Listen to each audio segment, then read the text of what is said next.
దేశంలో మడ అడవులు అత్యధికంగా ఉన్న రెండవ ప్రాంతంగా తాళ్లరేవు మండలం కోరంగి విరాజిల్లుతోందని ఎమ్మెల్యే దాట్ల బుచ్చిబాబు అన్నారు. కాకినాడ జిల్లా అటవీశాఖ ఆధ్వర్యంలో నిర్వహిస్తోన్న వన్యప్రాణి సంరక్షణ వారోత్సవాల్లో ఆయన పాల్గొన్నారు. విద్యార్థులకు అడవుల సంరక్షణ, వన్యప్రాణులకు ఎలా కాపాడాలి, ప్రకృతిని ఎలా ప్రేమించాలి అనే అంశాలపై పోటీలు పెట్టారు.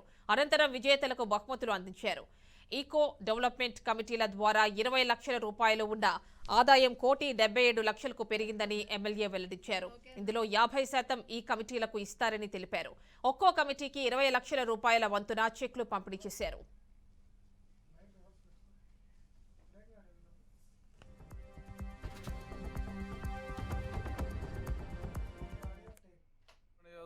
తాళ్లరేవు మండలంలో ఉన్న కోరంగి అభయారణ్యంలో వన్యప్రాణి వారోత్సవాల సందర్భంగా ఈరోజు మన కోరంగి అభయారణ్యంలో ఫారెస్ట్ డిపార్ట్మెంట్ వారు గత వారోత్సవాల్లో విద్యార్థులందరూ అనేక పోటీల్లో పాల్గొని డ్రాయింగ్స్ గీయటం, వారందరికీ కూడా ప్రైజ్ డిస్ట్రిబ్యూషన్ కార్యక్రమం ఈరోజు చేయడం జరిగింది.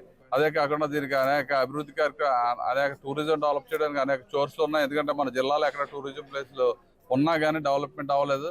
అభయారణ్యాన్ని ఒకసారి సందర్శించి దీన్ని వృద్ధిలోకి తీసుకురావడానికి మన ఎన్డీఏ ప్రభుత్వం ముందు చూపు చూస్తుందని చెప్పి తెలియజేసుకుంటూ ఈ కోరంగి అభయారణ్యాన్ని ఒక టూరిజం హబ్గా చేయడానికి ముఖ్యమంత్రి గారి దృష్టికి తీసుకెళ్తాం. ఆల్రెడీ మంత్రి గారి దృష్టిలో పెట్టాం కాబట్టి దీనికి కావాల్సిన అన్ని వసతులు ఏర్పాటు చేసి మన జిల్లాలో కానీ మన రాష్ట్రంలో ఉన్న ప్రజలందరూ కూడా మన కోరంగి అభయారణ్యం వైపు చూసేలా మనం కూడా ప్రజెంటేషన్స్ తయారు చేసి చేయాలని చెప్పి మరి రేంజర్ గారు కూడా చెప్పడం జరిగింది. తప్పనిసరిగా ఈ రోజు మంచి కార్యక్రమం పెట్టారు. పిల్లలందరూ కూడా బ్రహ్మాండమైన డ్రాయింగ్స్ గీసి వాళ్ళందరికీ కూడా ప్రైజులు డిస్ట్రిబ్యూట్ చేసాం. ఫారెస్ట్ డిపార్ట్మెంట్ ఈ కార్యక్రమాలు ఏర్పాటు చేస్తుంది కాబట్టి డిపార్ట్మెంట్కి, రేంజర్ గారికి ఈ కార్యక్రమంలో పాల్పంచుకున్న అందరికీ కూడా పేరు పేరున హృదయపూర్వక నమస్కారాలు తెలియజేస్తాం.